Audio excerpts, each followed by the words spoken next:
and urge you to continue to listen for the next day when we have the rally and the demonstration.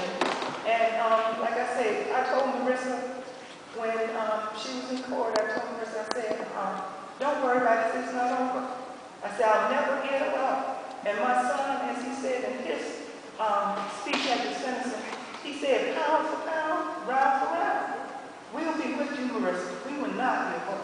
Thank you very much.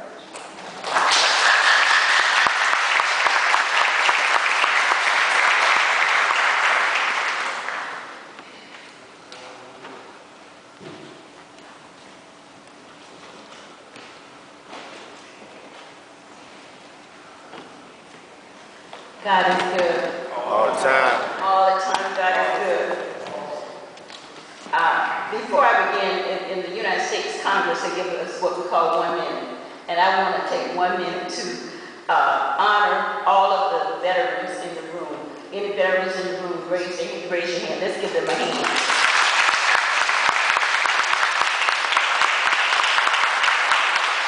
And I want to thank you for your service. In particular, I want to point out Mr. Reverend Edward Norman, who is the pastor of New Redeemed Baptist Church. He is an original Moffett Point Marine, and we will be getting that gold medal in 2 or 3 weeks. So let's give him a hand.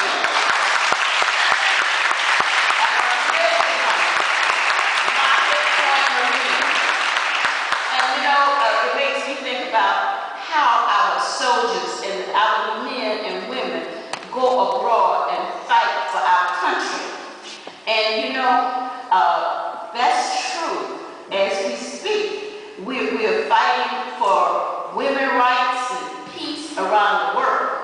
But my grandmama always told me charity starts at home. And Reverend McKissick, Bishop, we have some real problems here in Jacksonville. People are calling me saying, Congresswoman, what's going on in Jacksonville? Do you know that you all have a 300% increase in direct filing of youth in the last 3 years? Do you know what that means? Felons. A 300% increase in direct filings. And I personally didn't know all of this was going on in Jacksonville.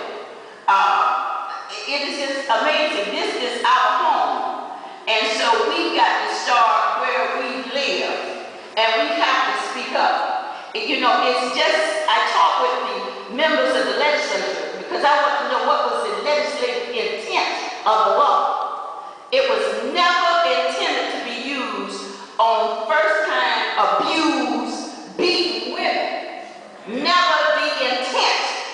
And I was involved in making sure we printed 25,000 of these fact checks because it seems to be some miscommunication as to the facts in the case. Okay. And I think it's important that we all understand the facts because people in Washington, my colleagues, reporters nationally was coming up to me and said, what's going on? What are the facts? You need to look into it. So I looked into the facts.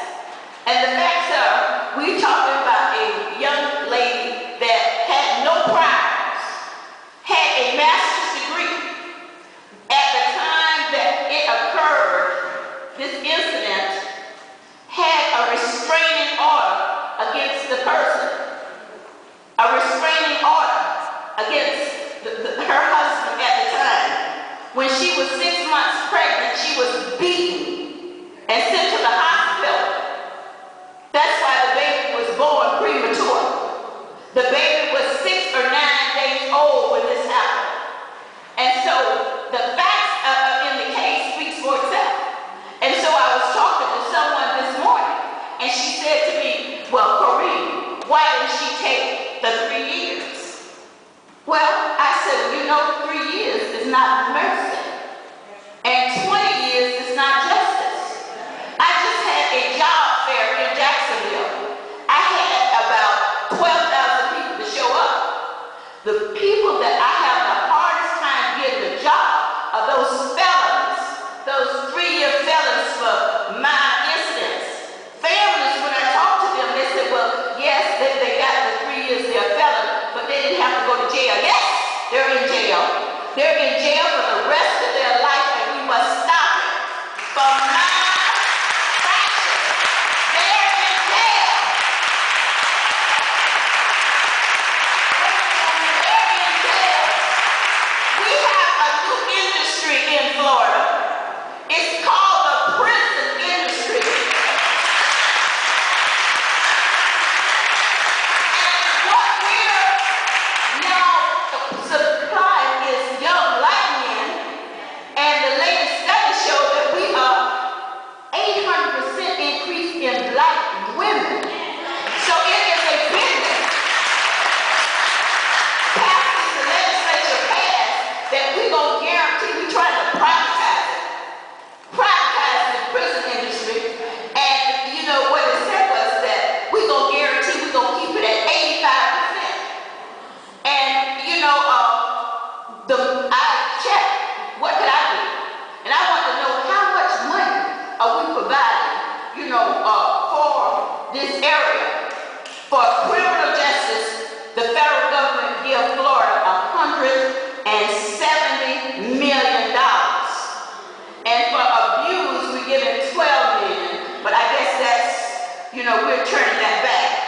And we're turning money back for prevention in this community. So pastors, I want to say, we all have a responsibility when they parade through our churches and, you know, and say, we're here, we need your prayers, and we want you to support us.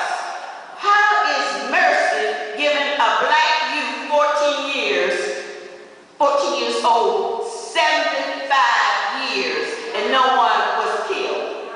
How is that mercy? We got a major problem. When we have people, our youth, 75 years, they've gotten away around the system, and we've got to change the system. So what have I done to try to change the system? One, we are having a hearing in Washington on what's going on in Jacksonville.